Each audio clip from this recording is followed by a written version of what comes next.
سڵاوتان لێ بخۆشەویستان لە دیداری تایبەت لەگەڵتانم بژاری ئەمجارەی دیداری تایبەتە بە پرسێکی مێژووی هەرێمی کوردستان یاخود قوارەی هەرێمی کوردستان کە بە درێژایی مێژوو کوردستانیان پێکەوە ژیاون تابلۆیەکی ڕەنگین و جوانی لە بابەتی پێکەوە ژیان و تۆلێرانس هەیە لە هەرێمی کوردستان. ئەم بابەتە بە تایبەتی لەم دوایەوە چۆن تێکەڵی باسێکی سیاسی کراوەکە پێکاتەکان کە 11 کورسیان هەیە چۆن هەڵبژاردنەکان دوا بخرێن یاخود ئەنجام نادرن کە سەرڕایەوە سەرۆکایەتی هەرێمی کوردستان وادەی هەڵبژاردنەکانی دیاری کردووە کە مانگی 11 ئەمساڵە بۆ ئەم بابەتە لەگەڵ سەلاحەدین کوردستانی وەکو چاودێری سیاسی ئەم بابەتە دەخەمە بەرباس. کاک سەلاحەدین بەخێراتی. زۆر سپاس زۆر سپاس بۆ جەنابتان. کاک سەلاحەدین چۆن ئەم باسە هەرێم مێژووی کەوناری هەرێمی کوردستان تێکەڵی سیاست کراوە و چۆن ئەمە ینی چۆن تێکەڵی سیاست نەکرێت لە هەمان کاتە کۆی پێکاتەکانی هەرێمی کوردستان ممارەسەیەکی سیاسی ئاینی دەستوری دیموکراسی خۆیان ینی ممارەسە بکەن. لە ڕاستیدا بابەتی بەشداری پێکهاتەکانی غەیرە کورد یا کەمایەتی ئاینیەکان و کەمایەتە نەتەوایەتەکانی کە لە کوردستاندا هەن لە پرۆسی سیاسی هەرێمی کوردستان خۆی بابەتێکی سیاسیە. بەڵام بەکارهێنانی بۆ بەرژەوەندی گروپی و حیزبی کارێکی ناڕەوایە لەبەرەوە ئەچێتە چوارچێوەی زەربەدان لە پرێستیژی سیاسی هەرێمی کوردستان کە بنەماکەی تۆلێرانس و پێکەوە ژیان و لە ڕاستیدا لێبوردەیی و هەروەها قبوڵکردنی جیاوازیەکانە. ئەمە ئێجگار گرنگە بۆیە بەشداری سیاسی ئەوانە پێویستە مەکانیزمی تایبەتی هەبێ و یەکێک لە ئیفتخارات و شانازیەکانی هەرێمی کوردستان ئەگە خاڵە مثبەتەکانی باس بکەین جگەلەوەی کە ئێمە خاڵی نەرێنیشمان هەر بێگومان زۆرن بەڵام خاڵی ئەرێنیشمان زۆرن ئەگە خاڵە ئەرێنیەکانی باس بکەی لانی کەم لە ڕۆژهەڵاتی ناوەڕاستدا تاکە شوێن کە تێیدا جیاوازیە ئاینیەکان جیاوازیە نەتەوایەتیەکان نەکەوتونەتە بەرهەڕەشە و بەردەوام هەناسە و توانینی ممارسەی مافەکانیان لە بواری کلتوریەوە لە باری سیاسیەوە و توانیانە نەفەسێکی ئازادە و هەناسەیەکی ئازادی هەڵبیکێشن ئەو شوێنە کوردستانە لە تەواوی ڕۆژهەڵاتی ناوەڕاستدا بە شاهیدی دۆست و دوژمن. ئەمە وەکو بەراوردێک دووبارە هەر لە نێو مقارنەیەکە کاک سەلاحەدین لەوەی کە لە دنیا هەمیشە ئەوەی هەیمەنەی هەیە دەسەڵاتی سیاسەتی بەقەوەتە ینی کەمایەتەکان لەگەڵ ئەوانە ئەکەونە گفتوگۆ بۆی مافەکانی خۆیان بەدەستێنن بەڵام لە هەرێمی کوردستان دەسەڵاتی یەکەم بەرگریەکە لە کەمینەکان پێچەوانەیە ینی لەوەی لە جای ئەوە کە مافەکانیان پێشێل بکرێ سەرۆکایەتە گەورەکان لە نمونەی سەرۆک بارزانی لە دوای هەڵبژاردننی ساڵی 1992 و تا جێگیرکردنی دەستوری عراقی سەرۆکی هەرێمی کوردستان ئەو کاتەکە جەنابی سەرۆک بارزانی بوو پێداگیریەکی زۆر سەرسەختانی کرد لە دەستوری عراقیە کە مافی کەمایەتی و پێکاتایینەکان بدرێت. لە ڕاستیدا ئێمە ئەم بابەتی پاراستنی کەمایەتەکان لە کوردستان یا جیاوازیەکان لە کوردستان مێژوویی دوور و درێژی هەیە و بەشێک لەوە شۆڕ دەبێتەوە بۆ ناو تەریقەتی بارزانیزم لە سەردەمی شێخ عەبدولسەلام و پێش شێخ عەبدولسەلام یەکەم و دووەم وە لە مێژووی ئەواندا وەکو تەریقەتێکی سۆفی گەریانە تەنانەت مافی نەک مرۆڤەکان ئاژەڵەکانیشیان پاراستەوە لە سەردەمێکدا کە خەڵک لەم شاخانە پۆڕ و کەوی نەدەهێشتەوەوان لە منتقی خۆیان لە ڕاستیدا ئاژەڵەکانیشان پاراستوە. ئەمە 100 ساڵەوە پێشەوە تا ئێستا ئەوە لەو بوارەدا بەندە بەشێکی بە تەریقەتی پەرتۆلۆرانس کە لە تەریقەتی کوردی نەقشبەندیدا هەیە بەڕاستی بنیادێکی نەتەوایەتی نیشتیمانی بەڵام لە بەرچاوگرتنی جیاوازیەکانیشی تێدا هەیە. ئەمە لە ڕووی مێژووی و لە ڕووی ئاینی و هەندێک پرستیژی سۆفیگەریانەی کە لە هەبووە لە ڕووی سیاسیشەوە ئێمە گەسەیری پێکهاتەی دروستبوونی مەسەلەن پارتی بکەین لە یەکەم ساڵی کەدا ئامەزرێ و دواتریشی بەردەوام خەڵقی ئەو کەمایەتیانەی کە لە کوردستان هەبوون تیاندا بەشدار هەبوو بەرچاوترین نمونەشی مەسەڵەن کەسێکی وەکو فەرەنسا هەریریە خەڵقی دیکەن پێشمەرگەی فەلەکە دینکاکەی لە کاکەیەکانەوە شەنگالەکان ئیزدی تێدا بوون کە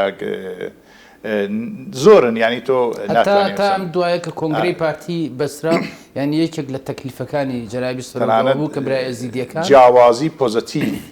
دانراواتە جیاوازی پۆزتیڤ ئەوەی کە تۆ ڕێگە بە خەڵکێک بدەیت کە بەبێ ئەوەی بخرێتە ناو چێبەرچەوە نوێنەری بۆ دابنێ ئەمە نیشانە لە حورمەتدانان بۆ ئەو پێک هاتانە و ئەمە لە مێژووی میلەتی ئەمەدا هەیە و بە گشتی میلەتی کورد هەرچەندە لە ڕووی کۆمەڵایەتی و کەم و کورتی خۆی هەیە بەڵام میلەتێک بووە کە بەردەوام میوان دۆست بووە لەگەڵ ئەوەدا بەردەوام ئەو کەسانەی کە لەگەڵی ژیاون لەسەر خاچی کوردستان لە دێر زەمانەوە ڕێز و حورمەتی لێگرتوون و زۆر بەدەگمەن هەڵکەوتووە کە بەناوی کوردبوونەوە یا هەر نەبووە کە بەناوی کوردبوون و کوردایەتیەوە هەڵکوترابێتە سەر خەڵکێک مەسەڵەن عەرەبێک فارسێک تورکێک یا پێکاتەیەکی ئاینی جیاواز لە کوردستاندا لە تاریخدا ئێمە هەڵەی وامان هەبووە بەنسبەت زیدیەکانەوە لە ساڵانی زۆر زووی 100 ساڵەوە پێشەوە ڕەنگە بەڵام لە مێژووی ینی کەم ئەویش هەر بواری ئاینی وە لەژێر هژمونی و باگراوەند و هژمونی و دەسەڵاتی داگیرکەرانی ئەو کاتی کوردستان ئەمە بۆ ئەو کاتە ئەگەر مافەکانکرابێ کاکسەلا حەدین ئەمەم لا گرنگە بۆ ئێسەی بۆ ئێسک لە دنیای دیموکراسیتان ینی ئەوان لەسەر ڕایەوە کە بە هۆکاری ئاینی مافەکانیان پێشێلکراوە دەبێت بە هۆکاری سیاسی ئەوان زیاتر نمونەی پێشێلکاری سیاسی و کوردانی فەیلین کە لەم ڕۆژاندا کۆنفەرانسێکی زانستی لەسەر بەسرا کە زۆڵمیان لێکراوە بەڵام بە ناوی کوردبوونەوە بە ناوی کوردستانی بوونەوە لانی کەم لە 100 ساڵی ڕابردوودا هیچ کەسێ لە کوردستان ئازار نەدراوە ینی هەدەفمەندانە کوردبوون ئازاری دابێ بۆیە ئەمە بەشەکە لە فەلسفەی وجودی دموکراسی خوازی و ڕێزگرتن لە جیاوازیەکان لە نێو کوردستاندا ئەگەرچی ئێمە لە پرۆسەی دموکراسی مۆدێرندا کێشەمان هەیە بەڵام حەدی ئەقل لە دموکراسی کلتوریەکەدا کە بەرهەمی وجودی و ذاتی ئینسانی کورد و خودی کوردستانیانە ئێمە ئەوەمان هەیە بۆیە ئەمە نقطەی قووەتی کوردستانە و حەق نییە بە هیچ جۆرێک مافی ئەو پێکهاتانە بخرێتە ململانەی سیاسی و دابش بکرێت لە بۆ ڕاگررتنی باڵانسی هێز بەشداری سیاسی ئەوانە بەشداریکی زاتیە بۆ تەجەمل و جوانکردن و پتەوکردن و بەهێزکردنی دموکراسی کوردستان نەک شتێکی دیکە و کەسێک هەر حزبێکی سیاسی کە مشکلەی بەدەستهێنانی دەنگی هەیە یان کە پرۆژەی سیاسی نییە بۆ کوردستان پرۆژەی سیاسی لە دەستداوە ئامانج و خولیای نییەوە ناتوانێت هەدەفەکانی خۆی تەعقیب بکا بۆ گەیشتن بە دەسەڵاتی سیاسی پرۆژەیەکی جددی نییە بێ خۆی مەشغوڵ کا بە گیر و گرفت دروست بکا بۆ مافی پێکاتەکانی کوردستان ئەمە ڕێگەی درستی نییە ئەتۆ حزبی سیاسیت ئەگەر حزبی سیاسیت پرۆژەی سیاسیت هەبێ و ئەگەر پرۆژەی سیاسیت هەیە لە کۆمەلگادا ئەم پرۆژە سیاسەت ئازاد بکە بە ڕووی خەڵکدا با خەڵک بێ پشتیوانی لە پرۆژە سیاسیەکەت بکە ئێمە بەلانی کەم 56% دەنگی خۆڵەمێشیمان هەیە لە کۆمەلگادا حدی ئەقل 50% دەنگی خۆڵەمێشیمان هەیە تۆ حزبێکی چاکی پێشکەوتووی ڕفۆرم دەکەی چاکسازی دەکەی بەرەو پێش دەچی کوردستان بەرەو پێش دەبەی فەرمو لە نێو خەڵکی خۆڵەمێشی کوردستاندا پرۆژەی خۆت ئەسپی پرۆژەی خۆت لینک بدە و تاو بدە بڕۆ دەنگی خۆڵەمێشی خەڵکی کوردستان بەدەست بێنە چەت داوە بەوەی یەخەیت مەسیحی و تورکمان و ئیزدی و کاکەیی و شەبەک و نازان چێ دەگری ئەمانە ڕۆحی دموکراسی کوردستانن هەر کەسێک دەست بۆ ئەم ڕۆحە دموکراسیە بەرێ لە ڕاستیدا زەربە لە شخصیەتی معنەوی هەرێمی کوردستان دەدا لە دنیای دەرەوە و لە ناوخۆشدا دووساری کێشەی کۆمەڵایەتیمان دەکاتەوە بڕۆ لەو 4-5 ملیۆن کووردا 6 ملیۆن 7 ملیۆن کووردا ئەسپی پرۆژەکانی خۆت تاو بدە دەنگ بهێنە بڕۆ پەرلەمان پرۆژەی سیاسی خۆت جێبەجێ بکە لە حکوومەتدا چ داوە بە مافی ئەوانە کە لەگەڵ کورد چاوساونەتەوە لەگەڵ کورد مافیان لێک پێشێل کراوە لە ڕابردوودا لەگەڵ کورد لەلایەن داگیرکەرانی کوردستانەوە و حەق نییە هیچ کەسێکی هیچ حزبێکی سیاسی و هیچ کەسێک ئەمانە شێوازی بەشداری سیاسی و چارەنووسی ئەوانە تێم کە ئەوەی کە تەعینی بەشداری سیاسی ئەو پێک هاتانە دەکات لە چارەنووسی سیاسی خۆیاندا بۆ بەشداری لە فعل و ئینفعالاتی سیاسی لە باشووری کوردستاندا ئەوە پێکهاتەکان خۆیانن پێکهاتەنەتەوەی ئاینەکان خۆیانن هیچ کەسێک جگە لە خودی خۆیان حەقی بڕیاردانی لەسەر چۆنیەتی بەشداری پێکردنی ئەوانە نییە و ئەوانە خۆیان دیاری دەکەن چۆن لە نێو کوردستان و دەسەڵاتی کوردستان و دامەزراوەکانی کوردستاندا بەشداری سیاسی دەکەن و دەجەلگرتن بەوانە و دەرک پێگرتنیان بەڕاستی کارێکی خەتایە و لە عورفی کوردەواری لە سیاسەتی دروست و ئوسولی و لە بنەماکانی دموکراسی کوردستان بەدوورە. ینی بەو ڕادەیە یاریکردن بە دیموکراسیا خود ترس لە دیموکراسیت لەمپەر بۆ دیموکراسیت دروست دەکەن. هەر حزبێکی سیاسی بیکە من ناوی هیچ حزبێک وەکو حزبی سیاسی لێرە نام هەر حزبێکی سیاسی بۆ مەرامی گروپی خۆی لە پێناو گۆڕینی باڵانسی هێز کار بکات لەسەر چارەنووسی بەشداری چارەنووس و بەشداری سیاسی پێکهاتەکان بە نەفعی خۆی ویان لە دژایەتی حزبێکی سیاسی تر ئەگەر پارتی بیکا لە پێش هەمان دەڵم پارتی غەڵەتە ئەمە ئەرچی کورد نییە ئەمە کاری کورد نییە ئەمە پیشەی کورد نیشتی ئەوە بە پێچوانەوە ینی زۆر خراپە کە پێشتر ینی باسمان لەوە کرد کە لە طریقەت و لە ئەمن بەیانی پارتی دموکراتی کوردستانی بێت یەخە بە چۆنیەتی بەشداری ئەو لە پێکهاتانە بگرێت ڕخنەی لێ دەگرێت لە ڕووی پراکتیکەوە ئێمە بینیمانەوە کە پێشمەرگەیەکی سونە گیانی خۆی فیدا ئەکرد بۆ برا مەسیحیەکان لە نمونە تابلۆ هەرە جوانەکە ئەمەیە کە چۆن پێشمەرگەکان خاچی مەسیحی بەرزەکەنەوە لە کلەساکانە خۆتان نەزان بەشێکی زۆری خەڵکی کوردستان مسلمانە لەو کاتەوە کا بەرحاڵ فتوحاتی ئیسلامی هەبوو هاتوونەتە ئێرە و بەرحاڵ چۆرۆکێکی دوور درێژە بەڵام ملەتی ئێمە بەشە ڕوحیەکەی ئیسلامی وەرگرتووە نەک بەشە سیاسیەکەی بەشە سیاسیەکەی ئیسلام ئەوانن کە ئیسلام بەکاردێنن بۆ مەرامی سیاسی بەشە ڕوحیەکەی مەسەلەی خواپەرستی و بابەتێکی شخصی پەیوەندی نێوان ئینسان و خودایەوە بەشی ئاعزەمی میلەتی کوردیش مسلمانە لە باو بە پیرانەوە ئێمە هەموومان مسلمانین ئەمە لەو بابەتەدا پێشمەرگەی کوردستان بەرهەمی خەبات و تێکۆشان و ویستی سیاسی و خۆپارێزی میلەتی کورد بووە ئەم هێزە پێکاتوە ئەم هێزە هێزێکی ئینسانتەوەرە مرۆڤتەوەرە و پرۆژەکانیشی پرۆژەی مرۆڤتەوەرانان بۆ پارێزگاریکردن لە ئینسان لە خاک لە سەر و ماڵی خەڵک لە ئەمانە بۆیە لە وجود و فەلسەفەی وجودی پێشمەرگەدا ئەوەیە و پێشمەرگە و دیاردەیەکی پیرۆزە واز لەوە بێنە حزبێکی سیاسی بیهەیە بۆ مەبەستێکی سیاسی شتێکی دیکە بکە بەڵام بۆ کورد لە کۆماری کوردستانەوە کە ناوی پێشمەرگە دێتە فەرهەنگی سیاسی کوردەوە لە سەردەمی پێشەوا قازی محەممەد و سەرۆک کۆمەڵایەتی پێشەوا قازیدا تا ئێستا پێشمەرگە وەکو پیرۆزی وەک دیاردەیەکی پیرۆز وەک شەخسەکاننا پێشمەرگە خۆی دیاردێکی بێ لەبەر مرۆڤێکی ڕزگاری خواز و ئازادی خوازە کە لە مێژووی ئێمەدا بارحاڵ ئەوەندەی کە بەرگری لە میلەت و لە خاک و خەڵک کردووە بۆ خۆتان ئەزانن ئەوەی حزبێکی سیاسی چی کردو هەڵی کردووە ئەو واز لێ بێنە پێشمەرگە وەک دیاردەیەکی پیرۆز بۆیە لە بەرامبەر داعشیشدا هێزی پێشمەرگە شەڕی خۆی کرد و لە نەتیجەدا لە دەشتی نینەوە کە ئەوێ شوێری جیاوازیەکانە لە شەبەک و لە سائیبی و نازانم مسلمان و سنە و شیعە و تورکمان و هەموو جۆرە ئاین و ئاینزایەکی لێ لەو منتەقەیە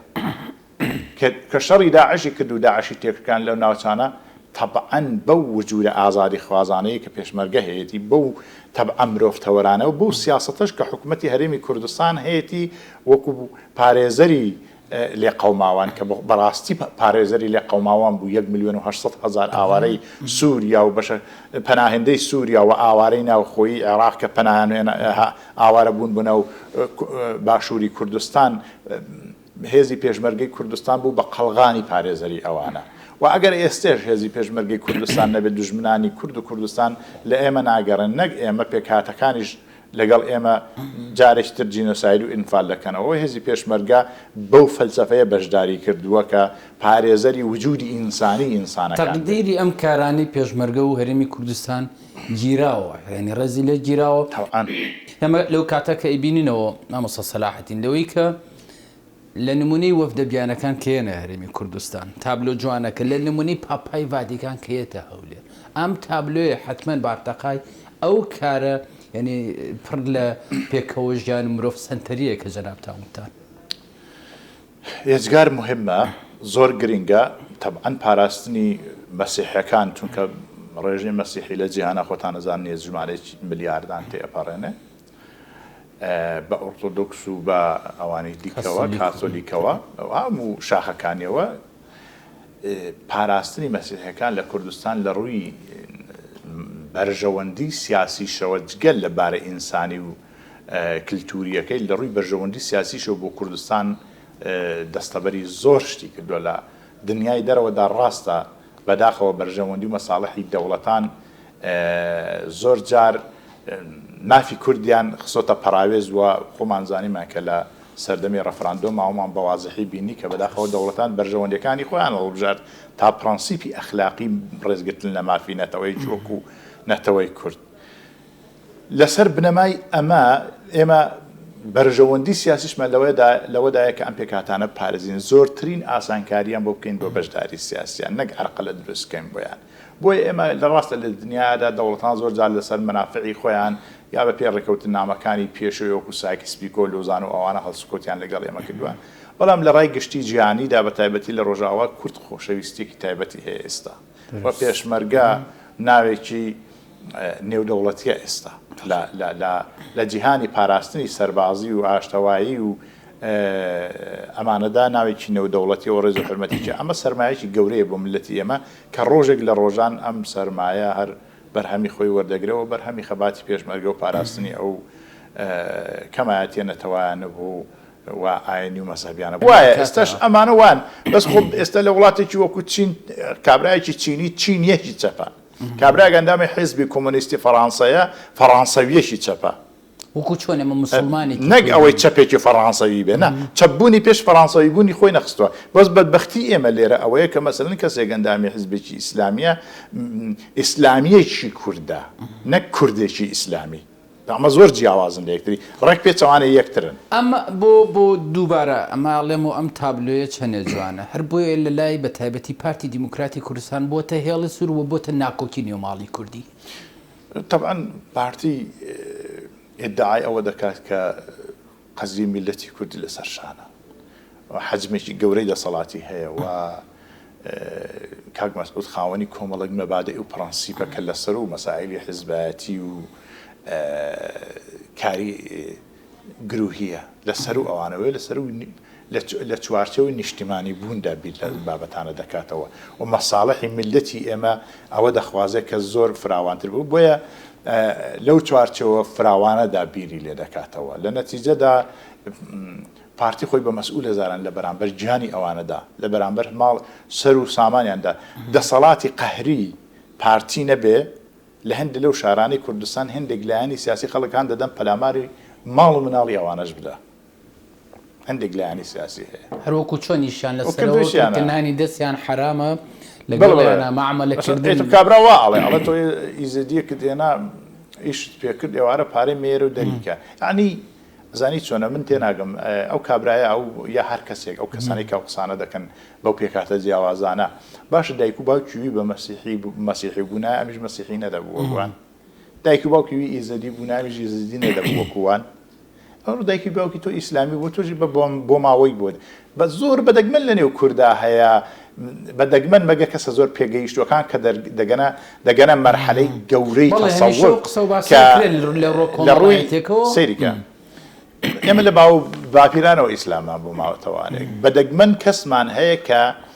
لە دەرەوەی بەستێنە شەرعیەکان و چوارچەوە شەرعی و دینیەکاندا جارێکی تر گەڕابێتەوە بۆ خوداپەرستی زانی لە پشتا و پشتەکەی دەرچوو بێ بە شێوەیەکی هەست و نەستی دەرونی جارێکی تر لە خۆپاکردنەوەی دەروون ناک جارێکی کە پەیوەندی بە خودداوە کرد بێتوانێت زانی زۆر کەممانەوەکە کەواتە ئێمە هەر کاممان بۆ باماوەیی بۆمان بەجێماوە کابراایکی مەسیحی چ بکات دایک باوکیشی مەسیحی بۆ هەر لەگەڵی گەورە بوو دێ یەکێک ئیزەدی هەروە یەکێک کاکەیە هەروە پشتا و پشتی ئەمە ئیسلامیەکەش هەروایە کاکە یعنی تۆ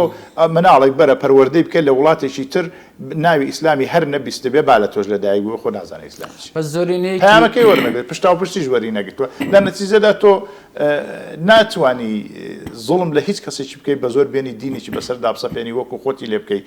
دەوڵەتی تورکیا کە دائەمەزرێت دەوڵەتی دەوڵەت نەتەوەی ناقسی ئێرانی کە دائەمەزرێت ئەم ئیمتدادی عێراقی کە دواتر بەرحاڵ دائەمەزرێ یا سووریا ئەمانە لەسەر ئەساسی سڕینەوەی شناسی ئەوانی دیکە خۆیان تعریف کردووە ئەوە ئیشی کورد نییە لە زات و وجودی کوردانیە بۆ سڕینەوەی ئەوانی دیکە هەوڵ بدات و لە پێناو سڕی و لەسەر ئێسک و پرسکی خەڵکی مەزلومی تر خۆی بنیاد بنێ ئەوە لە ذاتی کوردانیە و گەورەترین ڕەنگە زەربەی تاریخیشمان لێ خواردووە بەڵام بەرحاڵ مێژوویە مەشانازیەوەی تیا کە لەسەر ئەساسی سڕینەوەی شناسی مەسیحی و ئیزدی و کاکەیی هینمان نەکردووە بین وەکو مسلمان خۆمان تعریفکردن خۆیان طبعا ئەوانە کوردن بەڵام بەرحاڵ پێکاتی ئاینی جیاوازن تورکمان مەسەلەن نەتەوەیکی جیاوازە لە کوردستان قەت کورد نەهاتووە شناسی تورکمانی بسڕێتەوە لە کوردستان خۆی لەسەر بنیاد بنێ لە ذاتی کوردانیە دەوڵەتانی دەوروبەری ئێمە وایان کردو بەس ئەوەی ئێمە ئەوە ناکەین وەکو کاتە زۆر کاتم لە بەردەستانەماوە کاک سەلاحەدین بۆ ئەوەی کە لە باسی هەڵبژاردن و ممارەسەکردنی دیموکراسیەت بە تایبەتی پێکاتەکان کراونەتە لەمپەڕ و ئێمە هەنێی بینینەوە ئارێشەکەی ئەوان سیاسیە و لە ئەنجامدانی هەڵبژاردن ئەترسێت بەڕاستی خۆی سیاست زانستە بۆ بەڕێوەبردننی چاکە نەک خراپە بە پێچەوانەوە تعریفی بۆکان سیاست درۆیەوە حداقل لانی کەم لەباری ناوخۆیەوە هیچ سیاسێکی کورد نابێ بەس لەگەڵ میلەتی خۆی سیاست بکە لەگەڵ دنیای دەڕەوە مانەوەڕی سیاسی دەدەی یاری سیاسی دەکەی بۆ دابینکردنی بەرژەوەندەکانی نەتەوەی خۆت ئەمە شتێکە بەڵام لەگەڵ میلەتی خۆت سیاسەتی چی دەکەیت دەبێت ڕازگۆبی لەگەڵ میلەتی خۆتدا وەیە دروست نییە بەڕاستی بەنسبەتی ئەو پێکاتانەوە هەر جۆرە بەرخورد دەبگرێت پاشان مەسەلەی دەستەبەری قانون بەڕاستی خەڵکی ئێمە ئەزانی چۆنە لە باشووری کوردستان بە ئەوەیە کە دژی دەسەڵاتی سیاسیە ئۆپۆزیسیۆنە بە هەرچ کەسێکەوە کە تۆ لە بەرچاوی دەگری لەم کوردستانە ئەوەی کە ڕقیشی مەسەلەن لە پارتیە وەکو هەر وەنەوە کابرایی کە ئەنوەر سادای ترۆرکوتیان بۆ کوشتتی علمانی ویلیان پرسی وتی علمانی چی وتی وڵا نازانم کابرا هەر ڕقی لە پارتیە لەبەرەوەی هەر شتێکی بۆ ماوەی بۆ خۆی گرتووە ناشی ناسێ لەش ناسێ چوار جار بەرنامە پێڕەوەکی بخوێنێتەوە بزانێت چییە جامە بەسم چیە لەمە یعنی بە هەموو ئەوانەوە کە ڕقیان لە دەسەڵاتی کوردستانیشە باشە یەک مۆزوع زۆر گرنگە ئەگەر ئێمە دەمانەوێت لە قۆناغی خەڵکی بوونەوە پێ بنینە ناو قۆناغی نەتەوەی ئۆرگانیکی سیاسیەوە دیموکراسی بۆ یەکش دەبێت پێملی هەموو بە یەکێتی بە پارتی بە حزب بە کۆمەڵ چوزانم ئەوەی حزبی سیاسی هەیە لە کوردستان دەبێ پێملی دەستور و بڵین سیاست و یاسا و ڕێنمایەکانی حکوومەتی بە تایبەتی یاسا و ڕێنمایەکانی سڵتەی یاسایی و ڕێنمایەکانی حکوومەتی هەرێمی کوردستان بێ لە زاخۆوە حتا ئەگاتە هەڵەبجە دەبێ پێملی بێ ئەگەر دەوڵەت و وڵاتمان دەبێ ئەگەر دەمانەوێت موئەسەسە بین ئەبێ پێملی بیت تۆ وەک حزبایەتی و سیاسی خۆت لە ناو جەماوەردا دەکەیت و سیاسەتی خۆت دەتەوێت لە حکوومەتە پەیڕۆ بکەیت بەڵام کە یاسایەک چەسپا و دەنگی لەسەردرا تۆ دەبێت پێملی ئەو یاسایەبی ناکرێت تۆ لە دەرەوە ئەگەر ئەمانەوێت وڵاتی دامەزراوە و موئەسەساتمان هەبێت ئەبێ هەموو کەسە پێملی یاسا بەمەرجە سکاڵەکە لە هەرێمی کوردستان تۆمار ناکڕاتە عێراق ئەوە هەرەکەمان بۆ دەرەخایانی طبعا خۆ دیارە ئەوان من باسی فەلسفەی وجودی ئەوانم کردەوەانە بەرحاڵ مەبەستم یاسایە یاسای حکوومەتی هەرێمی کوردستان لە